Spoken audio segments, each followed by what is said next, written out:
అవార్డులు లభించాయి. ఒకే భాషలో అత్యధిక చిత్రాలు 754 నటించి Guinness book of world records లో చేరారు.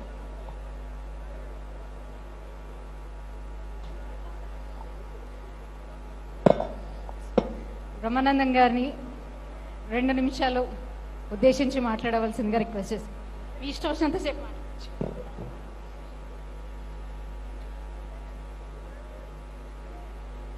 అలయ్ బలయ్ కార్యక్రమానికి విచ్చేసిన అందరికీ నా హృదయపూర్వకమైన నమస్కారాలు తెలియజేస్తున్నాను.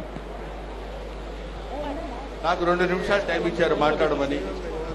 2 నిమిషాల్లో నేను మాట్లాడేది ముగించేసి తదితర కార్యక్రమానికి శ్రీకారం చుడదాం.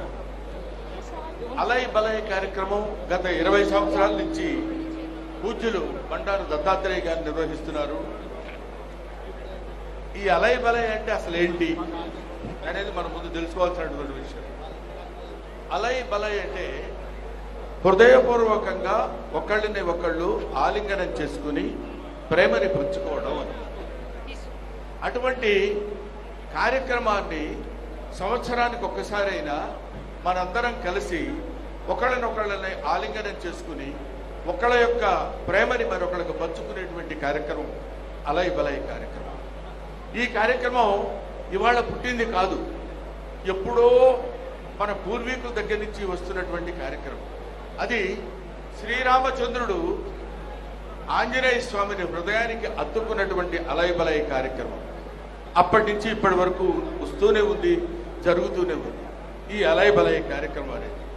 ఆ తర్వాత ప్రతి వాళ్ళు ఇది ప్రేమను ఉద్దేశించింది కాబట్టి, శాంతిని ఉద్దేశించింది కాబట్టి, శాంతి ప్రేమ కరువైపోతున్న రోజుల్లో ఈ దేశంలోనే కాదు, ఈ రాష్ట్రంలోనే కాదు, ఈ ప్రపంచంలోనే దేశంలో శాంతి కరువైపోతున్నటువంటి ఈ స్థితుల్లో మనం ఇలాంటి అలయ్ బలయ్ కార్యక్రమాలు నిర్వహించుకుని ఒకళ్ళనొకళ్ళని ప్రేమించుకుని ఒకళ్ళనొకళ్ళని గౌరవించుకుని ఒకళ్ళొకళ్ళు హృదయాలను ఒక హృదయానికి దగ్గరగా చేర్చుకుని నివసించేటువంటి ఉండాల్సినటువంటి స్థితిలో ఇవాళ మనం మానవ జాతి ఇప్పుడున్నటువంటి పరిస్థితిలో ఉంది. అటువంటి పరిస్థితిని గుర్తు తెచ్చుకుంటూ పట్టుబదల విక్రమార్కులాగా అప్పటి నుంచి ఇప్పటి వరకు ఈ కార్యక్రమాన్ని నిర్వహిస్తూ ఇంతమంది జనాన్ని ఒక చోట చేర్చి అలయ్ బలయ్ అనేటువంటి ఈ కార్యక్రమం నిర్వహించినటువంటి బండారు దత్తాత్రేయ గారికి, వారి అమ్మాయి బండారు విజయలక్ష్మి గారికి నా హృదయపూర్వకమైనటువంటి నమస్కారాలు తెలియజేస్తూ, అందరూ బాగుండాలి, అందరం బాగుండాలి, విశ్వం అంతా బాగుండాలి, ప్రపంచం అంతా బాగుండాలి, ప్రపంచం అంతా శాంతితో ఉండాలి. ఓం నమో వెంకటేశాయ. Thank you very much.